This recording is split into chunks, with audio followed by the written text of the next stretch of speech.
what can possibly be one of the most forgettable assault rifles in Call of Duty Vanguard.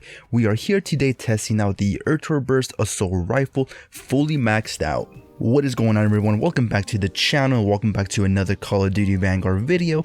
As always, my name is G, and today, guys, this might be one of the shortest reviews I've ever made for a gun because, quite frankly, the ITRA Burst was just one of those guns that I already had fully maxed out, and I just totally forgot to make a video for it. So here we are.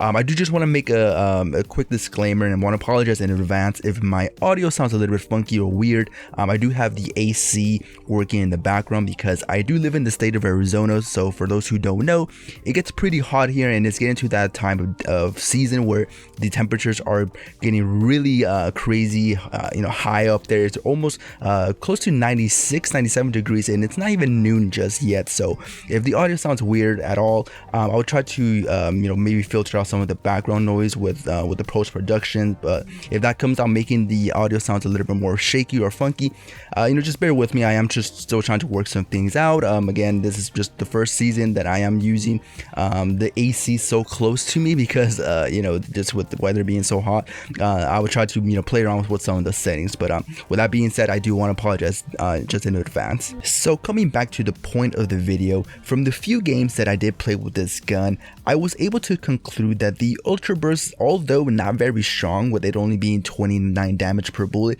is still a pretty solid AR. It is a 4-shot burst weapon, so if you're extremely good at controlling the recoil, you can potentially kill someone with just a single burst. Unfortunately, since I did have the gun fully maxed out already, and I honestly don't remember what attachments worked well with it and what attachments didn't, so nonetheless, I did come out with this final class setup, as you can see here from the screen. Again, I'm not going to go over the attachments. I did cover that in my last video where I feel like I over-explained too much. So here's just the final class setup. You guys want to copy and paste it, that's all up to you. But this is what was the last, I guess, class attachments that I made for it, and it seemed to really work out pretty well. Now, this might come out sounding a bit controversial, but in my personal opinion, this version of the ITRA Burst comes nowhere near as good as the ITRA Burst that we got in Call of Duty World War II.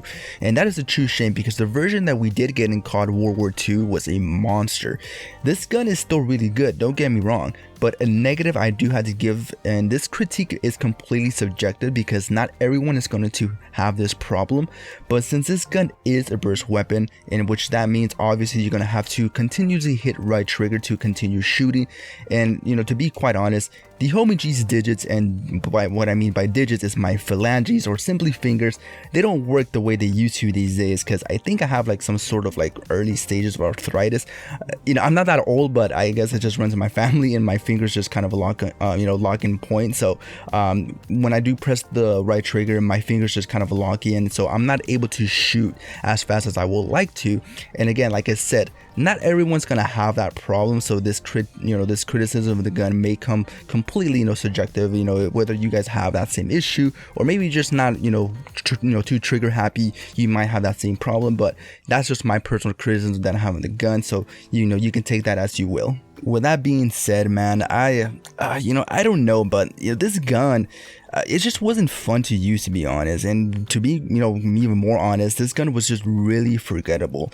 It was so forgettable that I was actually planning on recording my video covering the KGN40 today until I realized, hey, I haven't made a video for this gun, so let's get this gun out of the way, and here we are. So this gun was just one of those guns that I completely finished probably months ago, and it was just sitting there and not even being used because I think it was just when I first was using it was really not that fun. So I totally just forgot that I had it fully maxed out, and just recently I figured that I still have it on there fully maxed out, and I haven't even made a video for it. So I want to end this video by giving my final verdict on the ITRA Burst.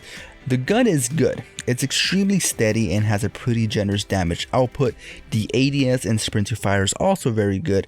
The only negative I truly have is the fact that my finger isn't just really what it used to be. So I find it kind of unfair that I will give this gun a bad review just because of that.